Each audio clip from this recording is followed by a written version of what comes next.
할렐루야. CWMI 세계 한인 선교사 이스라엘 영상 세미나에 참석하신 모든 선교사님들, 또 우리 모든 성도님들 예수님의 이름으로 환영합니다. 우리 존경하는 선교사님들에게 CWMI를 대표해서 말씀을 전하라는 부탁을 받았을 때 만일 이 메시지가 이스라엘을 위하여 외치는 저의 마지막 메시지가 된다면 무엇이라고 전하고 싶을까라고 생각해 보았습니다. 그랬을 때 제 마음에 떠오른 분명한 메시지는 심플했습니다. 이방 교회들이여 이스라엘을 사랑합시다. 우리가 이상 모든 열방 나라들을 사랑해야 되지만 이스라엘을 특히 더 사랑해야 합니다. 선교지를 위해 생명 내어주시며 섬기시는 선교사님들에게 이스라엘을 먼저 사랑하라고 말씀드린다는 것은 참 부담스러운 이야기입니다. 그러나 저도 한국인으로서 미국에서 목회를 하면서 이스라엘을 먼저 사랑해야 한다고 외칩니다. 왜 우리는 이스라엘을 그렇게 먼저 사랑해야 하는 것일까요? 먼저는 유대인이라는 성경의 단순 명료한 원칙 때문입니다. 로마서 1장 16절 말씀처럼 먼저는 유대인에게요 그리고 헬라인에게로다. 즉 복음은 모든 믿는 자에게 구원을 주시는 하나님의 능력입니다. 복음을 들어야 할 대상은 이 세상 모든 만민입니다. 그런데 성경은 분명히 복음 전파에 우선순위가 있다고 말씀합니다. 먼저는 유대인이라는 것입니다. 유대인들이 복음 전파에 있어서 우선순위를 가지고 있다는 의미입니다. 예수님께서 제자들을 파송하실 때 먼저 이스라엘의 잃어버린 양에게로 가라고 말씀하셨습니다. 우리 마태복음 10장 5절 6절 말씀처럼요. 물론 예수님께서는 이방인들을 치유하시고 긍휼과 관심을 가지고 저들을 치유하시고 축복하셨습니다. 그러나 예수님 공생의 사역의 우선순위가 먼저 유대인들에게 주어졌다는 사실을 간과해서는 안 되겠습니다. 바울도 이 원리에 의해서 어디 가든지 먼저 유대인의 회당에 들어가 복음을 전했습니다. 하나님을 사랑하고 하나님의 주권을 인정한다면 우리도 먼저 이스라엘을 사랑하기로 결단해야 합니다. 로마서 11장 28절 29절 말씀처럼 복음으로 하면 그들이 너희로 말미암아 원수된 자요 택하심으로 하면 조상들로 말미암아 사랑을 입은 자라 하나님의 은사와 부르심에는 후회하심이 없느니라. 유대인들이 예수님을 핍박하고 거절하기 때문에 우리 예수 믿는 자들에게는 원수처럼 보일 수 있지만 택하심으로 하면 조상들로 말미암아 그들이 사랑을 처음부터 입은 자였고 이 하나님의 은사와 부르심에는 후회하심이 없다는 것입니다. 우리가 이스라엘을 받아들이건 받아들이지 않건 우리가 하나님의 그 원리를 받아들이건 받아들이지 않건 성경은 이스라엘을 우리보다 앞서 선택하셨고 사랑하시고 하나님의 백성으로 부르셨다는 사실을 분명히 말씀하고 있습니다. 물론 이방인들에게도 하나님은 예수님을 통해서 선택의 은총을 주셔서 우리도 하나님의 자녀가 되었습니다. 그러나 의심의 여지 없이 하나님께서는 먼저 유대인들을 선택하셨습니다. 출애굽기 4장 22절 말씀처럼 이스라엘은 내 아들 내 장자라. 우리는 장자 이스라엘을 향한 하나님의 그리움과 애정을 이해해야 합니다. 하나님은 지금도 가슴 아파하시며 장자 이스라엘이 돌아오기를 원하시며 부르짖으십니다. 나의 장자 이스라엘아 돌아오라. 로마서 10장 21절 말씀처럼 아직도 하루 종일 내 손을 그들을 향하여 벌리노라고 주님은 고백하실 것입니다.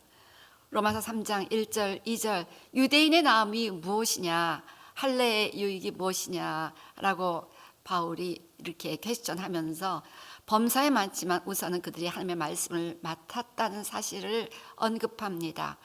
성경의 대부분의 저자가 유대인입니다. 유대인들에게 먼저 하나님의 말씀을 주셨다는 사실은 유대인들에게 하나님의 영광과 하나님의 모든 계시가 우선적으로 주어졌음을 의미합니다.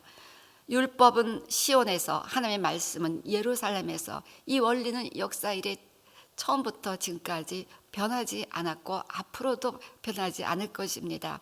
우리에게 하나님의 말씀을 전수해 준 유대인들에게 얼마나 감사합니까?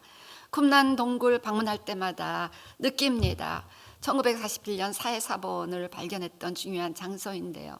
유대인들은 로마의 핍박을 피하여 이 동굴에 숨어 살면서 그 하나님의 스크롤을 열심히 잘 간직해 주셔서 오늘 우리로 하여금 하나님의 말씀을 받을 수 있게 해 주셨습니다. 하나님의 말씀을 그렇게 보관해서 우리에게 전해준 유대인들은 얼마나 고마운 사람들입니까? 당연히 우리가 이 하나님의 말씀을 전해준 이 민족을 사랑해야 하지 않겠습니까? 요한복음 4장 22절 말씀, 예수님께서는 사마리아 여인에게 구원이 유대인으로부터 나온다고 말씀하셨습니다. 즉 예수님은 당신이 유대인이라는 정체성을 잊지 않으셨다는 것입니다. 예수님을 온 마음 다해 사랑한다면 예수님을 낳아준 이스라엘을 먼저 사랑하는 것이 마땅합니다. 유대인 먼저라는 성경의 분명한 원리 때문에 우리도 먼저 이스라엘을 사랑하는 것이 마땅합니다. 다음으로 이스라엘은 우리의 영적 뿌리이기 때문에 우리는 이스라엘을 사랑해야 합니다. 바울은 로마서 9장에서 11장 가운데 탁월하게 이방인과 유대인의 구원 계획을 가르치는데 특히 감람나무 비유를 통하여 이방인과 유대인의 관계를 명료하게 진술합니다. 가지 얼마가 꺾였는데 17절 18절이죠. 돌감나무의 내가 그들 중에 접붙임이 되어 참 감람나무 뿌리의 진액을 함께 받은 자가 되었은즉 그 가지들을 향하여 자랑하지 말라. 자랑할지라도 내가 뿌리를 보존하는 것이 아니요 뿌리가 너를 보존하는 것이니라. 우리의 영적 뿌리는 이스라엘입니다. 이스라엘 시조 아브라함을 부르시며 하나님은 이렇게 말씀하셨습니다. 내가 너로 큰 민족을 이루고 내게 복을 주어 내 이름을 창대하게 하리니 너는 복이 될지라. 너를 축복하는 자에게는 내가 복을 내리고 너를 저주하는 자에게는 내가 저주하리니 땅의 모든 족속이 너로 말미암아 복을 얻을 것이니라. 즉 이 말씀은 이스라엘은 온 세상 땅의 모든 족속을 축복하시기 위한 하나님의 깊으신 섭리 가운데 하나님께서 선택하신 특별한 민족이라는 사실을 의미합니다. 이스라엘의 영적 유산을 바울은 이렇게 설명했지요. 로마서 9장 4절 5절 그들은 이스라엘 사람이라 그들에게는 양자됨과 영광과 언약들과 율법을 세우신 것과 예배와 약속들이 있고 조상들도 그들의 것이요 육신으로 하면 그리스도가 그들에게서 나셨으니 그는 만물 위에 계셔서 세세의 찬양을 받으실 하나님이시니라. 아멘. 이처럼 이스라엘의 뿌리는 하나님이십니다. 그리고 우리 이방인들이 이스라엘에 연결됨으로 함께 하나님께 연결되고 하나님의 진액을 공급받게 됩니다. 즉 우리의 영적 뿌리는 이스라엘이고 이스라엘의 영적 뿌리는 하나님이시라는 말씀입니다. 로마서 11장 16절 말씀처럼 제사하는 처음 익은 곡식가루가 거룩한 즉 떡덩이도 그러하고 뿌리가 거룩한 즉 가지도 그러하니라. 뿌리가 건강하고 견고해야 가지도 건강합니다. 뿌리를 축복하는 것은 가지를 축복하는 것입니다. 뿌리를 저주하는 것은 가지를 저주하는 것입니다. 이스라엘을 사랑하고 축복하는 길이 각 선교지를 축복하는 길입니다. 때문에 하나님의 주권을 인정하지 않고 뿌리된 이스라엘을 경멸하고 저주하는 국가에 대하여 하나님은 반드시 징계하신다고 여러 곳에서 말씀합니다. 예를 들어 에스겔서 25장 8절부터 12절 보면 모압과 세일에게 말씀하시기를 유다 족속은 모든 이방과 다름이 없다도다. 그러므로 내가 모압의 한편 그 나라 국경에 있는 영화로운 성읍들 벳요시목과 바알몰과 기랴다임을 열고 암몬 족속과 더불어 동방 사람에게 넘겨주어 기업을 삼게 할 것이라. 암몬 족속이 다시는 이방 가운데서 기억되지 아니하게 하려니와. 즉 모압에게 이렇게 분노하시는 하나님의 마음은 이것이었습니다. 너희가 유다 족속이 모든 이방과 다름이 없다고 생각해? 너는 나의 주권을 인정하지 않는 것이다. 이러면서 그들을 심판하시겠다고 말씀하십니다. 그래서 두로에게도 동일하게 에스겔서 26장 2절 3절 보면요. 예루살렘에 관하여 이르기를 아하 만민의 문이 깨져서 내게로 돌아왔도다. 그가 황폐하였으니 내가 충만함을 얻으리라 하였도다. 그러므로 이렇게 두로가 예루살렘의 멸망을 기뻐하는 것 때문에 이같이 말씀하셨니라. 두로야 내가 너를 대적하여 바다가 그 파도를 굽이치게 함같이 여러 민족들이 와서 너를 치게 하리니. 이런 많은 예가 있습니다. 그런데 너무나 많은 교회와 또 열방들이 하나님과 이스라엘과의 특별한 관계를 이해하지 못하고 이스라엘이 이방 교회의 영적 뿌리라는 사실을 인정하지도 않고 어프리시에이트 하지도 않습니다. 루벤 도론이 쓴 한 세 사람의 이런 글이 있습니다. 교회의 탄생은 생명이 태어나는 것과 동일한 과정을 필요로 하는 것과 같다. 하나님의 시인 메시아가 먼저 지상에 착상되어야 했다. 메시아가 그 안에서 자라났고 또 그것을 통하여 교회가 생겨났던 자국은 다름 아닌 이스라엘 민족이었다. 그렇습니다. 이스라엘 민족은 교회를 태어나게 한 하나님의 자궁이었습니다. 모든 이방인 교회의 영적 뿌리는 이스라엘이라는 의미입니다. 이 세상의 교회가 처음 태어났을 때 모습을 한번 생각해 봅시다. 최초의 교회인 초대교회는 유대인들을 통하여 성경을 배웠습니다. 이스라엘의 하나님을 알게 되었습니다. 유대인들의 성전과 유대인들의 회당에 모여서 교회로 자라갔습니다. 유대인 사도들의 가르침과 기도를 통하여 유대인으로 오셨던 예수 그리스도를 믿고 사랑하고 구원받게 되었습니다. 무엇보다 초대 교인들은 다 유대인들이었습니다. 유대인들의 명절인 유월절, 유대인들의 명절인 오순절, 각각 예수님이 십자가에 달리시고 부활하시고 성령이 오심으로 말미암아 교회가 생겨났습니다. 그렇습니다. 예수님께서는 유월절 양으로 채용되었고 초실절에 부활하셨고 성령께서는 오순절에 모였다는 사실을 기억합시다. 유월절도 초실절도 오순절도 하나님께서 이스라엘에게 가르쳐 주신 여호와의 절기였습니다. 우리는 예수님을 통하여 아브라함의 후손이 되어 이스라엘 하나님께서 이스라엘에게 약속하신 모든 언약의 수혜자가 되었습니다.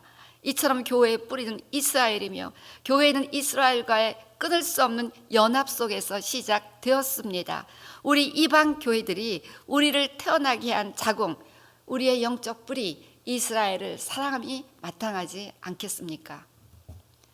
다음으로 우리는 이방인의 구원을 위하여 이스라엘이 꺾여지었다는 사실을 confront, 직면해야 되겠습니다. 로마서 11장 19절 말씀처럼 그러면 내 말이 가지들이 꺾인 것은 나로 접붙임을 받게 하려 함이라 하리니, 로마서 전편을 통하여 바울의 계속되는 가르침은 유대인이건 이방인이건 인류의 모든 죄를 담당하시고 십자가에 못 박히신 예수 그리스도를 믿어야 의롭게 되고 구원받는다는 것입니다. 그런데 이스라엘이 예수님을 거절하고 있습니다. 그리고 이스라엘이 이렇게 예수님을 거절하고 하나님을 떠난 이유는 바로 이방인으로 하여금 구원받기 위한 사실을 오늘 성경은 분명히 말씀하고 있는 것입니다. 로마서 10장 19절에도 내가 말하노니 이스라엘이 알지 못하였느냐, 먼저 모세가 이르되 내가 백성 아닌 자로서 너희를 시기하게 하며 미련한 백성으로서 너희를 노엽게 하리라 하였고, 신명기 32장 21절 말씀을 인용하며 이미 모세 때부터 이스라엘이 질투할 정도로 이방인 가운데 복음의 꽃이 필 것을 예언하고 있습니다. 이렇게 하여 참 감람나무 가지가 얼마간 꺾여졌습니다. 과연 이스라엘의 역사에서 보듯 이스라엘 백성들은 전 세계에 흩어졌고 1900년간 이스라엘 나라가 지구상에서 없어진 것처럼 보였습니다. 왜 이스라엘이 꺾였냐고요? 아까도 말씀했지만 이방인의 구원 때문이었습니다. 로마서 11장 25절 형제들아 너희가 스스로 죄 있다 하면서 이 신비를 너희가 모르기를 내가 원하지 아니하노니 이 신비는 이방인의 충만한 수가 들어오기까지 이스라엘의 덜어는 우둔하게 된 것이니라. 그래서 이방인의 수가 채워질 때까지 이스라엘 사람들은 우둔해져서 이스라엘의 그 하나님께서 우리에게 보내주신 메시아 예수님을 거절하게 되었습니다. 그리고 이스라엘이 꺾인 자리에 돌감람 나무인 이방인이 접붙임 받게 되었습니다. 그래서 로마서 11장 11절 말씀처럼 그들의 넘어짐으로 구원이 이방인에게 이르게 되었습니다. 또 30절 말씀처럼 이스라엘의 순종치 않음으로 이방인이 하나님의 긍휼을 얻었습니다. 물론 첫째도 둘째도 셋째도 하나님 나라 회복의 키워드는 예수 그리스도입니다.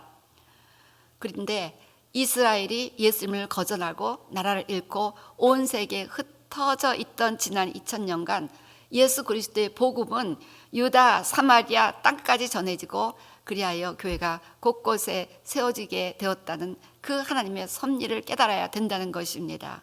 이것이 이방인을 구원하기 위하여 참감람나무 가지 이스라엘이 꺾여졌다는 그 의미입니다. 이 은혜 기간, 이방인 구원을 위해 이스라엘이 꺾여지는 기막힌 하나님의 자비가 이방 땅에 부어지는 기간, 이방 교회들은 너무나 큰 오해를 하며 죄악을 저지르며 바울의 경고를 무시했습니다.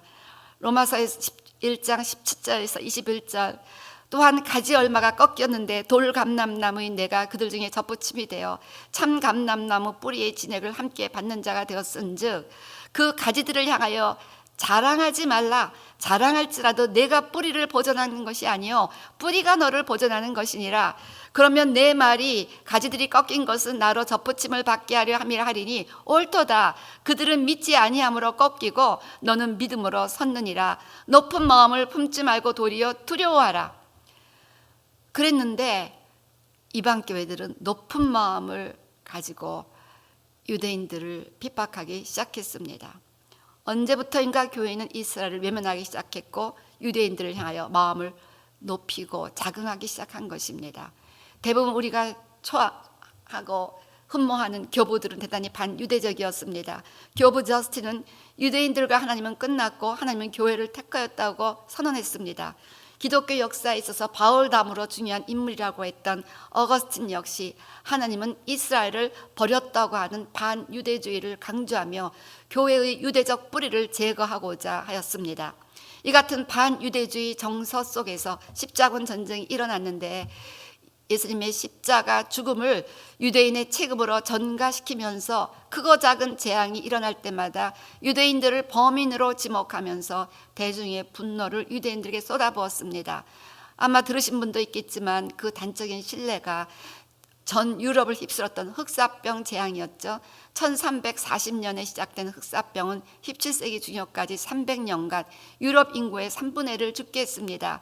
유대인들은 율법에 의하여 굉장히 위생적인 삶을 실천하기 때문에 흑사병 발병률이 현저하게 적었습니다. 그러자 유대인들이 흑사병을 퍼뜨렸다는 의심을 받았고 이에 유대인의 집이 불태워지고 살해되고 유대인 마을은 폐허가 되며 사라져갔습니다. 또 유대인들은 유월절에 기독교 어린이들을 납치해서 어린이 피로 유월절 행사를 치른다는 터무니없는 소문이 퍼지며 유대인들을 살해하는 일이 도처에서 일어났습니다.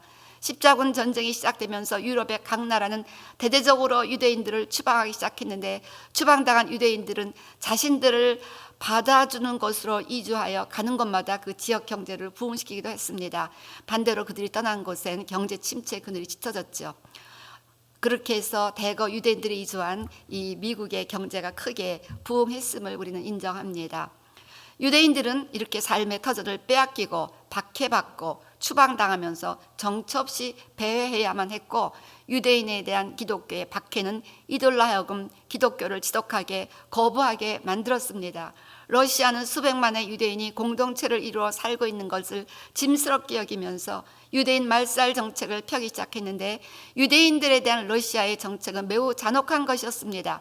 3분의 1은 개종시키고 3분의 1은 다른 곳으로 이주시키고 나머지 3분의 1은 굶겨 죽이는 정책을 편 것입니다. 이렇게 교회는 이스라엘과의 연합을 벌이고 유대인들을 향하여 마음을 높였습니다. 이스라엘에서 처음 메시아닉 컨그리게이션을 시작하신 요셉 슐람 장로님은 요한계시록 2장 에베소 교회를 향한 예수님의 책망 가운데 에베소 교회가 버린 첫사랑을 이스라엘을 버린 것으로 해석하십니다. 우리 계시록 2장 2절부터 보면요, 내가 내 행위와 수고와 내 인내를 알고 또 악한 자들을 용납하지 아니한 것과 자칭 사도로 하되 아닌 자들을 시험하여 그 거짓된 것을 내가 드러낸 것과 또 내가 참고 내 이름을 위하여 견디고 게으르지 아니한 것을 아노라. 자, 이렇게 볼 때 예수님을 사랑하는 교회가 해야 할 모든 것들을 했다고 볼 수 있습니다. 그런데 너를 책망할 것이 있나니 너의 처음 사랑을 버렸노라. 그러면서 이 처음 사랑을 어떻게 말씀합니까? 그러므로 어디서 떨어졌는지를 생각하고 회개하여 처음 행위를 가지라. 어떤 구체적인 행위가 처음에 있었는데 지금 없다는 것을 지적하신 말씀입니다. 만일 그리하지 아니하고 회개하지 아니하면 내가 내게 가서 내 촛대를 그 자리에서 옮기리라. 즉 에베소 교회가 회복해야 할 처음 행위는, 즉 교회가 잃어버린 첫사랑은 바로 유대인과의 돈독한 유대 관계, 연합 관계였다고 슐람 장로님이 말씀하십니다. 저는 이 말씀에 참 일리가 있다고 생각합니다. 그렇게 초대교회가 유대인과의 말할 수 없는 연합 가운데 생겨나 그 유대인들로부터 모든 것을 배웠는데 어느 순간 교회는 유대인들에게부터 등을 돌리기 시작한 것이죠. 에베소 교회가 모든 것을 다 하고 있습니다. 견디고 게으르지 아니하고 참고 하여튼 모든 걸 다 갖고 있어요. 그렇지만 그 이스라엘과의 처음 관계를 버렸다면 그것은 하나님 보시기에 첫상을 버린 것처럼 가슴 아픈 일인 것을 지금 말씀하고 있다고 생각합니다. 마틴 루터는 신교를 처음으로 시작한 마틴 루터는 어떤 인물이었습니까? 그의 저서인 유대인과 거짓말, On the Jews and Lies, 이 전문을 다 읽어보고 저는 몸을 떨었습니다. 그 중에 몇 가지만 인용하면요, 그들이야말로 진정 거짓말쟁이요 피에 굶주린 개떼들이다. 저들은 요망한 해석으로 성서를 처음부터 끝까지 변조하고 알아볼 수도 없게 만들어 놓았다. 해가 이 땅에 뜬 이래로 스스로를 신의 선택받은 민족이라 자처하는 유대인만큼 피에 굶주리고 복수심에 들끓는 족속도 없을 것이다. 그들의 저주받을 저 고리 대급법을 보면 알듯이 불신자의 금과 은으로 입에서 악취를 풍기는 그들보다 이 하늘 아래 더 탐욕스럽고 또한 앞으로도 그럴 민족은 없을 것이다. 그들이 금융업에 종사하게 된 계기는 중세 유럽에서는 교황의 칙령으로 유대인들에게는 땅과 집을 살 수 없도록 통제했기 때문에 유대인들은 당시 천시받던 환전업, 대부업, 전당업 등에 종사할 수밖에 없었고 이것이 이른바 현대 금융업의 태동의 씨를 뿌린 셈이 되었습니다. 국적이 없는 방랑자의 처지에서 시간과 공간을 뛰어넘어 자본 이동이 용이한 방법을 도모한 끝에 채권과 주식이란 거대한 부의 동원을 형성하게 된 것입니다. 이렇게 하여 유대인은 유가 증권을 개발한 장본인이며 역사상 최초의 증권시장이 1654년 뉴욕의 뉴 암스테르담에 도착한 유대인들이 최초로 만든 월스트리트 증권시장이었습니다. 영국의 증권시장도 미국의 증권시장도 유대인들이 그 토대가 됩니다. 한편 러시아의 박해를 피하여 유대인들은 서유럽으로 이주했지만 결국 600만 유대인들이 독일의 히틀러의 만행 가운데 죽었습니다. 이처럼 지난 세월 기독교 주류는 반유대주의 내지 대체신앙의 풍족 가운데 이스라엘을 외면했습니다. 이 모든 유대인의 고난은 이스라엘이 이방인의 구원을 위해 참 감람나무에서 꺾여진 그 기간에 일어났습니다. 그리고 그 고난을 준 장본인들은 바로 이스라엘의 꺾여짐으로 그 자리에 접붙임 받게 된 이방 교회들이었다는 것입니다. 이방 교회들이요, 이 사실을 인정하고 이스라엘을 중심으로 살아가게 되기를 축원합니다. 현재도 이스라엘은 심히 외롭고 곤고한 상황입니다. 팔레스타인과 분쟁이 일어날 때마다 세계 여론은 항상 이스라엘 입장을 비난합니다. 그러나 이스라엘은 결코 우리와 아무런 상관이 없는 그런 나라, 함부로 비난해도 좋은 그런 나라가 아닙니다. 이스라엘은 우리 이방 교회를 세우고 우리를 구원하기 위하여 상상할 수 없는 고난을 받은 민족입니다. 이스라엘이 없는 그리스도인은 상상할 수가 없습니다. 이스라엘 사람이 없었다면 오늘날 우리 그리스도인들의 영적인 삶은 처음부터 가능할 수가 없었습니다. 접붙임 받은 돌감람나무 가지로서 우리의 영적 위치를 겸손히 인정할 수 있기를 바랍니다. 그리고 이제 우리 이방교회가 할 일은 우리를 위하여 꺾여졌던 유대인들이 다시 접붙임 받도록 회개하는 마음으로 그들을 사랑하고 그들의 회복을 위하여 기도하며 최선을 다해야 하는 것입니다.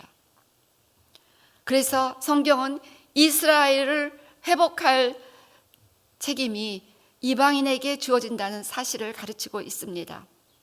하나님은 이스라엘을 반드시 회복하십니다. 우리 로마서 11장 감람나무 비유에서 사도 바울이 가르치는 하나님 나라 회복의 시나리오를 이렇게 표로 정리해 보면요, 먼저 참 감람나무인 이스라엘이 심겨지고 감람나무 가진 이스라엘이 꺾여지고 돌 감람나무인 이방인이 참 감람나무에 접붙임 받고 꺾여진 참남나무 가진 불순종한 이스라엘이 다시 본래 나무에 접붙임 받으면 예수님 재림하시고 만물이 회복이 됩니다. 그래서 하나님 나라 회복을 위하여 우리가 꼭 깨달아야 될 진리는, 마지막 하나님 나라 회복 직전에 일어나야 될 일은 유대인들이 돌아와 회복되는 것입니다. 하나님은 반드시 이 세상을 회복하기 위해서 유대인들을 회복하십니다. 로마서 11장 1절 말씀처럼 그러므로 내가 말하노니 하나님이 자기 백성을 버리셨느냐? 그럴 수 없느니라. 나도 이스라엘이뇨 아브라함의 씨에서 난 자요 베냐민 지파라. 하나님이 이스라엘을 결코 버리실 수 없다는 이런 명백한 말씀이 있음에도 하나님은 이스라엘을 버리셨다고 믿는 분들이 왜 그렇게 많은지 이해할 수가 없습니다. 하나님이 이스라엘을 버리지 않으셨고 은사와 부르시면 후회하심이 없고 마지막 예수님 재림 직전 하나님은 반드시 이스라엘을 회복하십니다. 그런데 이렇게 말씀하십니다. 이사야 60장 10절 내가 노하여 너를 쳤으나 이제는 나의 은혜로 너를 불쌍히 여겼은즉 이방인들이 내 성벽을 쌓을 것이요 그들의 왕들이 너를 섬길 것이며 이방인들이 너 예루살렘 성벽을 쌓을 것이요 즉 이스라엘 회복을 위한 거룩한 부담이 이방인들에게 주어졌다는 말씀입니다. 룻기서는 이스라엘 회복을 위한 이방 교회의 역할을 우리에게 잘 보여주고 있지요. 룻의 나오미를 향한 사랑은 이방 교회가 그렇게 이스라엘을 사랑해야 될 좋은 이그젬플이 되겠습니다. 룻기서 1장 16절 17절 룻의 감동스러운 고백. 룻이 이르되 내게 어머니를 떠나며 어머니를 따르지 말고 돌아가라 강권하지 마옵소서. 이 모압 여인 룻이 유대인 어머니 나오미에게 하는 고백입니다. 어머니께서 가시는 곳에 나도 가고 어머니께서 머무시는 곳에서 나도 머물겠나이다. 어머니의 백성이 나의 백성이 되고 어머니의 하나님이 나의 하나님이 되시리니 어머니께서 죽으시는 곳에서 나도 죽어 거기 묻힐 것이라. 만일 내가 죽는 일 외에 어머니를 떠나면 여호와께서 내게 벌을 내리시고 더 내리시기를 원하나이다 하는지라. 나오미의 두 며느리 오르바와 룻이라는 두 이방 여인들은 나오미의 아들들과 결혼해서 이스라엘과 연결됩니다. 즉 이방 교회가 나오미 유대인의 왕으로 오신 예수님 믿고 이방 땅에 교회가 세워지는 사건을 의미합니다. 그래서 이렇게 이스라엘 백성들이 전 세계로 흩어져 있는 동안 이방 교회들이 세워졌는데 이방 교회에는 오르바와 룻이라는 두 가지 종류의 교회가 있다는 것입니다. 룻은 나오미를 사랑하고 긍휼히 여기며 끝까지 나오미를 위하여 헌신했습니다. 보아스는 결국 나오미를 등졌습니다. 룻은 보아스와 결혼하여 나오미에게 아이를 낳아주고 그 아이의 이름이 오벳인데 이 오벳을 통해서 다윗이 태어납니다. 이처럼 이스라엘을 사랑하는 이방인 교회들을 통하여 예수님이 재림하시는 역사가 이루어지는 것입니다. 이 오르바는 나오미를 떠나서 자기의 본토로 돌아가면서 하나님으로부터 끊어지고 모압신을 섬깁니다. 이 땅에서 이스라엘의 등을 돌리는 교회들은 결국 하나님으로부터도 끊어질 수밖에 없다는 것이 성경의 가르침이라고 생각합니다. 그러나 끝까지 나오미를 쫓아간다는 것은 룻으로서는 자기의 젊음과 결혼과 미래를 희생하는 것처럼 보였지만 결국 룻은 나오미를 따랐기에 모든 삶이 회복됩니다. 룻이 보아스를 만나 회복되었을 때 룻만 회복된 것이 아니라 나오미도 회복이 되었습니다. 나오미의 이웃들이 이렇게 말하죠. 룻기서 4장 17절 말씀처럼 나오미가 아들을 낳았다. 아들은 룻이 낳았는데 나오미가 낳았다는 것입니다. 우리가 주님의 신부로서 예수님을 마음을 다해 사랑할 때 우리는 이스라엘을 대신하여 생명을 낳아주는 하나님의 자궁이 된다는 사실을 깨닫습니다. 이스라엘이 우리의 자궁이 되어졌었는데 이제 우리가 예수님 믿고 다시 이스라엘 위하여 자궁이 됨으로 이스라엘의 생명의 역사를 일으키게 해야만 한다는 것입니다. 그래서 이방인들을 통하여 예수 믿게 된 많은 예들이 있습니다. 요셉 신랑 장로님 자신도 이방인을 통하여 예수님을 믿고 다시 알리야하여 예루살렘으로 오셨습니다. 와임이라는 책의 저자 야곱 담키스도 정통 유대인으로 있다가 예수님 만나 현재 담대하게 예수님 전하는 삶을 살고 있는데 그분을 예수님께로 인도해 준 분 역시 어떤 미국인이었습니다. 야곱 담킨스가 상점을 운영하고 있을 당시 그를 방문했던 한 그리스도인 손님의 끈질긴 전도를 통하여 결국 주님께 굴복한 것입니다. 이처럼 이방인 그리스도인들의 간절한 기도와 전도를 통하여 유대인들이 예수님 만나 하나님께 돌아오는 것이 이스라엘의 회복을 위한 하나님의 플랜이라는 것입니다. 나오미는 더 이상 자녀를 생산할 수 없는 여인이었습니다.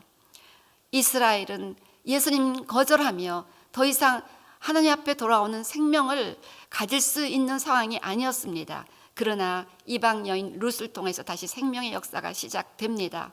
이제 하나님부터 끊어진 이스라엘 백성들이 이방 교회를 통해서 메시아 예수님을 믿게 되므로 하나님께 돌아오고 있는 것입니다. 이스라엘을 통하여 생명을 얻게 된 우리 교회들은 다시 이스라엘이 생명을 얻을 수 있도록 하나님의 자궁이 되어야 할 것입니다. 모체의 지극한 사랑을 통해서 태아가 태어납니다. 우리가 이스라엘의 자궁이 되기 위해서는 이스라엘을 마음으로 깊이 사랑하며 기도하며 그들을 축복할 때 우리들 통해서 이스라엘의 생명의 역사가 시작이 될 것입니다. 이사야 40장 1절 2절 너희의 하나님이 이르시되 너희는 위로하라 내 백성을 위로하라 너희는 예루살렘의 마음에 닿도록 말하며 그것에게 외치라 그 노역의 때가 끝났고 그 죄악이 사함을 받았느니라 그의 모든 죄로 말미암아 여호와의 손에서 벌을 배다 받았느니라 할지니라. 이스라엘을 위로합시다. 그들에게 마음에 닿도록 사랑으로 그들이 회복될 것을 외칩시다. 소외와 학대로 점철된 이스라엘의 역사, 이 비참한 역사 배후에는 우리의 구원을 위한 하나님의 경륜이 숨어 있음을 알고 계십니까? 그 어떤 것으로도 그들의 상처를 치유하기가 너무나 어려운 상태가 유대 민족의 혼에 깃들여 있습니다. 그러나 그리스도인들이 깊은 사죄를 하면서 그들을 위로하고 정다히 말함으로 회복될 수 있습니다. 너무나 큰 사랑만이 그리스도인에 대한 이 민족적 증오를 정복하고 있을 것입니다. 언젠가 제가 예루살렘에서 노방 전도를 했습니다. 유대인들에게 사과하는 편지도 전하고 그렇게 유대인들에게 샤나토바 인사도 하고 그리고 유대인들에게 전도를 하고자 있었는데 어떤 유대인이 저에게 나가와 약 40분 동안 저에게 온갖 화풀이를 하기 시작했습니다. 그래서 우리 과거에 기독교 교회가 너희들에게 한 거, 당신들이 한 거 너무나 잘못했다 했더니 I don't care. 뭐 우리 과거에 어떻게 했는지 나는 상관하지 않는다. 그건 내가 없었을 때 일어난 일이니까 I don't care. 그런데 나는 지금 일어난 일 때문에 너무나 화가 나는 것이다. 그러면서 그 유대인이 너무너무 화를 낸 것은 교회가 이스라엘을 대체했다고? 그런 엉뚱한 말, 어처구니없는 말 어떻게 할 수가 있느냐? 어떻게 교회가 이스라엘을 대체하느냐? 어떻게 뻔뻔스럽게 너희 이방인 교회가 이스라엘 모든 영적 유산을 대신 받았고 이스라엘 모든 언약을 자기들이 대신 받았다고 그런 말도 안 되는 뻔뻔스러운 말을 할 수 있냐면서 막 펄펄 뛰는 거야. 막 저 죽일 것 같더라고요. 너무 분을 내면서 저한테 화를 내는데. 그러면서 제가 그때 깨달았습니다. 우리 교회들이 두 가지 악을 저지르구나. 과거에는 십자군 전쟁으로 우리가 몰라서 그렇게 유대인들을 죽이고 핍박을 했는데 이제는 교회가 이스라엘을 대체했다는 그런 신학 사상 때문에 저들에게 또 한 번 못을 받고 있구나. 그런 생각을 했습니다. 그렇지만 저는 그분을 너무 사랑했기 때문에 계속 사랑하는 마음으로 들어주고 잘못했다 그러고 계속 사랑하는 마음으로 축복기도 하니까 이제 점점 분이 사그러들고 같이 샤나토바하고 잘 헤어졌습니다. 정말 너무나 큰 사랑만이 그리스도인에 대한 이 민족적 증오를 정복할 수 있을 것입니다. 룻은 나오미를 긍휼히 여겼습니다. 불쌍히 여겼습니다. 룻은 보아스와 결혼하여 나오미에게 아이를 낳아주고 그 아이의 이름을 오벳으로 했고 오벳을 통해서 다윗이 태어납니다. 아까도 말씀드렸지만 이렇게 이스라엘을 사랑하는 이방인 교회들을 통하여 이스라엘이 회복되고 이스라엘 회복됨으로 예수님이 이 땅에 다시 오시는 역사가 이루어지는 것입니다. 이스라엘이 독립되기도 전인 1890년에서 1940년 30년 일본의 두 분 목사님 우츠무라 간조 목사님과 니카다 주지 목사님은 늘 이렇게 전하고 가르치셨다고 합니다. 제가 이 내용을 어떤 일본 목사님의 강의를 통해서 배우며 참 마음에 감동이 되었습니다. 그들이 그 옛날 이렇게 가르치셨다는 거예요. 이스라엘이 재건될 것이다. 이스라엘의 구원과 예수님의 재림에는 관계가 있다. 이유는 하나다. 하나님께서 그렇게 성경에서 말씀하셨기 때문이다. 그리하여 이 두 분의 제자들도 열심히 이스라엘 회복을 위해 기도하고 가르치고 전파하여 현재 일본의 많은 교회들은 이스라엘을 사랑하고 이스라엘 회복을 위하여 기도한다는 아름다운 이야기를 들었습니다. 그런데 이 같은 일본 그리스도인들의 이스라엘 사랑은 한 외교관을 통해 놀라운 결실을 맺게 됩니다. 일본판 쉰들러 사건으로 알려진 스기하나 지우네는 1939년 리투아니아 영사로 발령받습니다. 그때 나치 독일의 학살을 피해 리투아니아로 이주한 유대인 난민들은 일본 영사관으로 몰려들어 자신들을 나치의 사륙에서 구하여 주기를 눈물로 청원합니다. 그는 즉각 본국에 이 상황을 전하고 비자 발급 승인 여부를 물었으나 당시 독일, 이탈리아와 함께 군사 동맹 체결을 앞둔 일본으로서는 유대인 난민들의 도주를 승인할 수가 없었습니다. 시베리아 철도를 거쳐 극동으로 도주하는 것 외에 유대인들이 유럽에서 생존할 수 있는 방법이 없던 긴박한 상황에서 무수한 유대인들은 일본 영사관 앞에서 밤낮으로 눈물 가운데 일본 입국을 애원하고 있었습니다. 이들을 지켜본 지우네는 갈등하다가 결국 본국의 명령을 거스르며 직접 비자를 발급하기 시작했습니다. 지우네는 이후 28일간 하루 20시간을 비자 작성과 도장 찍기를 반복한 끝에 6천여 명의 유대인들의 생명을 구할 수가 있었습니다. 러시아 정부와 본국 외무성의 거듭난 거듭되는 퇴거 명령에 지우네는 리투아니아를 떠났지만 열차에 오른 후에도 필요한 서류 뭉치와 도장을 창밖으로 던져 유대인 난민들이 스스로 기입해서 비자를 완성할 수 있게 하였습니다. 어떤 보고에 의하면 비자를 받은 자의 가족을 포함하여 지우네를 통하여 생명을 구한 유대인의 숫자가 4만에 이른다고 합니다. 미처 피신하지 못하고 리투아니아에 남아있던 유대인들 20만 명은 납치 점령 후 대부분 희생됩니다. 일본에 정착한 유대인들은 일본인 그리스도인들로부터 환대를 받습니다. 그들은 이렇게 말했다고 합니다. 이스라엘은 재건될 것입니다. 나라 잃고 땅끝까지 피신한 유대인들은 이 같은 일본 그리스도인들의 격려에 얼마나 위로를 받았습니까? 2011년 일본 대지진 쓰나미 때 전 세계 유대인들이 일어났습니다. 지금이야말로 일본의 은혜를 갚을 때다. 온 세계가 나치 치하에서 학살당하는 유대인들을 외면했는데 한 일본인이 자신의 커리어를 희생하며 많은 유대인들을 구원한 그 사건의 배경에는 성경 말씀대로 이스라엘을 바라보고 성경 말씀대로 이스라엘을 가르치고 그리고 이스라엘에서 기도했던 일본의 영적 지도자들과 이 가르침대로 이스라엘을 축복하며 이스라엘을 위로하기 원했고 이스라엘에게 정다히 말했던 그 일본 교회가 있지 않았나 생각합니다. 너는 내 백성을 위로하라. 그들의 마음에 와닿게 말하라. 그들의 복역의 때가 끝났다고 말하라. 고난받는 유대인들, 사방에서 왕따처럼 외롭게 점점 몰리고 있는 이 이스라엘을 향하여 당신들 다 회복될 것입니다. 하나님의 뜻대로 영토적으로 민족적으로 또 경제적으로 회복될 것입니다. 그리고 이 유대인들이 예수님 믿을 때까지 우리가 쉬지 않고 기도해야 될 줄로 믿습니다. 2004년 이라크에서 김선일 씨가 참수되었습니다. 그때 아랍 테러리스트들은 대여섯 명이 일렬로 늘어서서 의식을 치르듯이 종이 쪽지에 쓴 글을 다 읽고 난 후 허리춤에 찼던 칼을 빼 달려들어 목을 자르는 것을 동영상을 통하여 보신 분들이 있을 것입니다. 그들이 읽은 글은 기독교인들과 유대인들은 알라의 원수들이며 이 불순자들을 어디서 만나든 살해하라.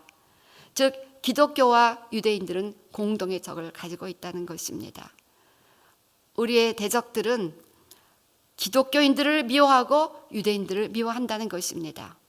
그렇다면 교회와 이스라엘은 연합해야 합니다. 그래야 함께 사단을 이기고 한 세 사람이 되어 예수님 다시 오시는 길을 준비할 수가 있습니다. 이제 우리는 확신을 갖고 이스라엘 회복을 위하여 기도하고, 그리고 이스라엘 회복된다는 것을 전파하며 가르치며 원유맨 킹덤을 세워가기 위해 최선을 다해야 합니다. 언젠가 스펄전 목사님의 설교 한 편을 읽다가 큰 감동을 받았습니다. 1864년 6월 16일 목요일 저녁 메트로파라탄 교회에서 에스겔서 37장 1절 10절 말씀으로 유대인의 회복과 회심이라는 설교를 하셨습니다. 1864년 시오니즘 운동도 일어나기 훨씬 전에 한참 유럽에서 이스라엘이 핍박받고 있던 그때의 설교이십니다. 다음은 그분의 설교를 요약한 내용입니다. 오늘 에스겔서 본문이 묘사하는 말씀은 우리의 심령의 눈에 보기에 놀라운 날에 대한 환상이다. 한때 죽었지만 지금 놀라운 군대가 빠르게 일어나고 있는 모습을 본다.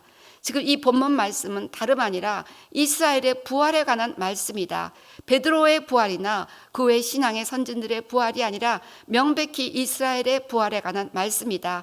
하나님 자신이 이 환상을 해석해 주신 것처럼 이 환상은 오직 이스라엘의 부활에 관한 예언적 환상이다. 에스겔서 37장 11절 이 뼈들은 이스라엘 온 족속이라. 이 비전은 결코 모든 백성이나 어떤 특정한 죽은 자들의 부활에 관한 환상이 아니다. 이 예언은 유대인들에게 일어날 직접적이고 특별한 미래에 대한 환상이다. 사실 그동안 이 환상은 죽어가는 교회들의 부흥에 관련하여 자주 해석되어져 왔다. 교회 안에서 방황하고 미지근한 믿음을 가진 무기력한 그리스도인들이 다시 소생할 것을 예표하는 말씀으로 해석되어지곤 했다. 이 마른 뼈 같은 소망 없는 사람들이 다시 소생할 것이다. 저도 그런 설교를 많이 했죠. 이 뼈들이 살겠는가? 이렇게 무기력한 주의 종들이 다시 살아서 활기 있는 종들로 변화될 수 있을까? 이 타성의 오래젖은 집사들이 다시 복음의 열정으로 불타오를 수 있을까? 이 성령 충만하지 못한 성도들이 다시 일어나 성령의 충만함을 입고 희생적으로 헌신할 수 있을까? 그러다가 부흥이 일어났다. 조지 휘트필드 웨슬리 등이 이 말씀을 가지고 강단에서 설교하며 마른 뼈의 부활과 교회의 부흥을 외쳤다. 예수님의 이름으로 오늘 마른 뼈가 부활했다. 물론 이렇게 적용하는 것이 매우 적절해 보일 수 있겠지만 오늘 에스겔서 37장에서 에스겔이 본 마른 뼈의 환상은 그런 것들에 대한 것이 아니었다. 아주 구체적이고 실질적인 이스라엘의 회복, 부활에 관한 예언이었다. 이 환상을 보던 에스겔에게 하나님께서는 성도들이 잃어버린 열정을 회복하고 교회가 살아가는 그런 부활에 대한 감동을 주시지 않았다. 이 환상을 보여주시며 하나님은 에스겔에게 이스라엘의 미래에 있을 정치적 회복과 영적인 회복과 연합이 있을 것임을 알려주셨다. 이제 이 말씀을 읽는 독자들은 이 말씀대로 이스라엘이 회복될 것을 기도해야 한다. 그리고 이스라엘의 이 같은 회복을 보고 이방 교회들은 그 말씀을 자신들의 상황에도 적용할 수 있을 것이다. 이스라엘을 이렇게 회복하신 이스라엘 하나님께서 이 말씀대로 이스라엘과 연합한 우리도 회복하실 것이다. 우리는 그렇게 말할 수 있다. 저는 이 말씀을 읽고 이 설교 전문을 읽고 정말 모든 목사님들이 읽었으면 좋겠다라는 생각을 했습니다. 과연 에스겔이 본 골짜기의 마른 뼈 환상은 그로부터 2500년 후 정확하게 홀로코스트 때 일어났습니다. 그리고 정확하게 정치적 독립이 이루어졌습니다. 사랑하는 선교사님들, 성도님들, 그리고 모든 이방 교회들이여, 이스라엘을 사랑합시다. 하나님의 뜻은 먼저 유대인입니다. 때문에 먼저 이스라엘을 사랑합시다. 이스라엘은 영적 뿌리가 됩니다. 이방교회의 영적 뿌리 이스라엘을 사랑합시다. 이스라엘은 이방교회를 위하여 꺾여졌습니다. 때문에 아픈 마음으로 이스라엘을 사랑합시다. 이스라엘은 이방교회의 사랑과 헌신을 통해 회복됩니다.